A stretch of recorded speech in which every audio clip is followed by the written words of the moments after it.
तो asset management company Motilal Oswal ने अपना नया फंड लॉन्च किया है और इस न्यू फंड ऑफर का नाम है Motilal Oswal multi factor passive fund offer.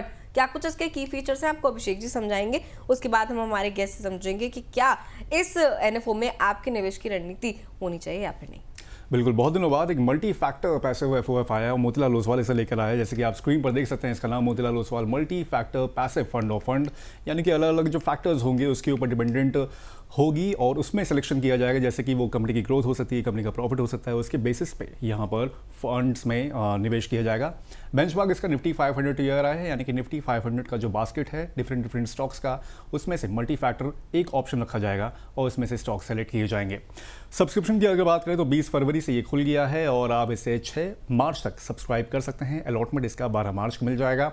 Minimum निवेश की बात करें तो आप 500 रुपये से इसमें मिनिमम इन्वेस्टमेंट कर सकते हैं और 500 रुपये की आप इसमें एसआईपी और लमसम निवेश दोनों ही कर सकते हैं।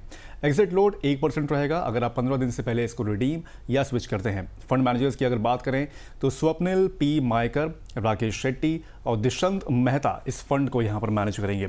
सर, सबसे पहले तो हमारे दर्शकों के लिए इस मल्टी फैक्टर जो फंड ऑफ फंड यहाँ पर आया हुआ है, सर इसको आसान भाषा में समझा दीजिए कि कैसे ये काम करते हैं, फंक्शनलिटी इनकी क्या होती है।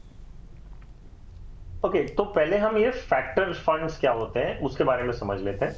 तो एक आपके पास एक उदाहरण के रूप में देता हूं, आपके पास है एक निफ्टी 50 इंडेक्स फंड। तो निफ्टी 50 क्या है, सिंपल फॉर्म में कि निफ्टी के जो 50 कंपनियां हैं उसका एक बास्केट बना हुआ है और निफ्टी 50 इंडेक्स फंड है।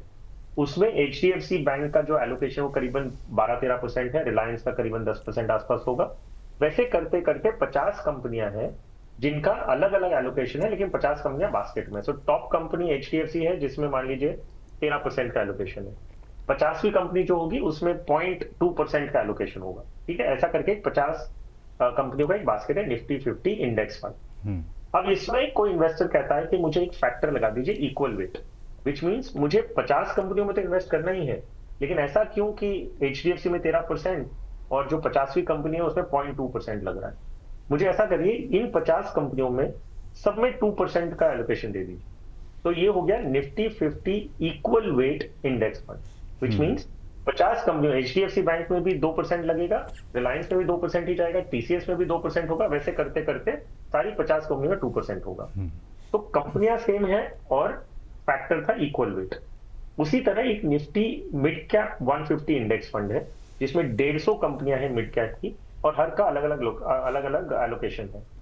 अब इसमें हम एक इन्वेस्टर कहते हैं कि मुझे ऐसी कोई कंपनियां दीजिए जिसमें मोमेंटम बहुत ज्यादा है। सो मोमेंटम एक फैक्टर है, एक मोमेंटम स्कोर लगा के जो कंपनियां मोमेंटम स्कोर पे बहुत ज्यादा तेजी से ऊपर नीचे करती है, मुझे ये 150 कंपनियों से खाली 50 निकाल के वो दे दीजिए।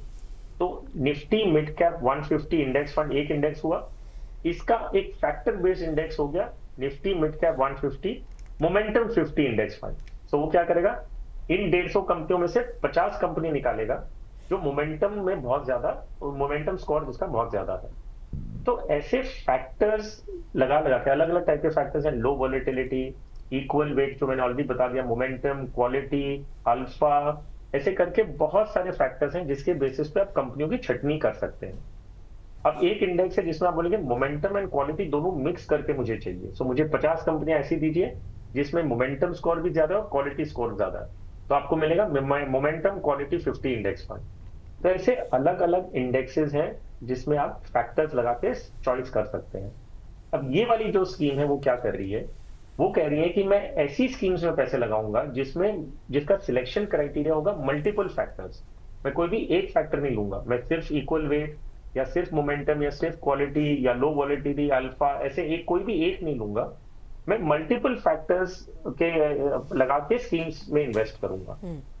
ये क्योंकि एक पैसिव फंड है, ये स्कीम अपने आप में पैसा इकट्ठा करेगी आपसे, और ये अंडरलाइन, क्योंकि एफओएफ है, ये अंडरलाइन अलग अलग इंडेक्सेस, फैक्टर बेस्ड इंडेक्सेस में इन्वेस्ट करेंगे। ठीक है सर, तो मतलब ये इसकी फंक्शनैलिटी होगी।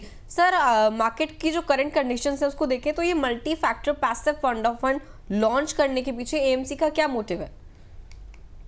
तो देखिए दिव्या, जैसे हम मार्केट और सोफिस्टिकेटेड होते जा रहा है, जैसे इसमें रेगुलेशन अच्छे आ रहे हैं, जैसे हमारे पास डेटा एनालिसिस बेटर होते जा रहा है, बहुत सारे पास्ट हिस्टोरिकल डेटा देखते हुए फंड मैनेजर्स और रिसर्च एनालिस्ट क्या करते हैं वो ये देखते हैं कि अलग अलग मार्केट सिचुएशंस में कौन से फैक्टर ने सबसे अच्छा रिटर्न दिया।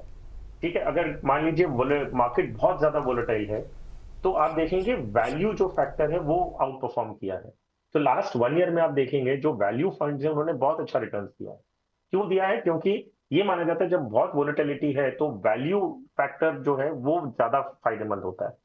तो जैसे रिसर्च बेटर होती जा रही है, जैसे मार्केट डेटा बहुत अच्छा मिलते जा रहा है, अलग अलग बेसिस पे आप बैक टेस्टिंग कर सकते हैं और ये देख सकते हैं कि कौन से फैक्टर्स कौन से मार्केट कंडीशन में ज्यादा बेटर परफॉर्म करते हैं। तो ये हम देखेंगे गोइंग फर्दर, ये और ज्यादा आई थिंक और ज्यादा इंट्रोड्यूस होगा और ज्यादा सोफिस्टिकेटेड प्रोडक्ट्स आएंगे प्योरली बेस्ड ऑन जो अवेलेबिलिटी ऑफ क्वालिटी डेटा है।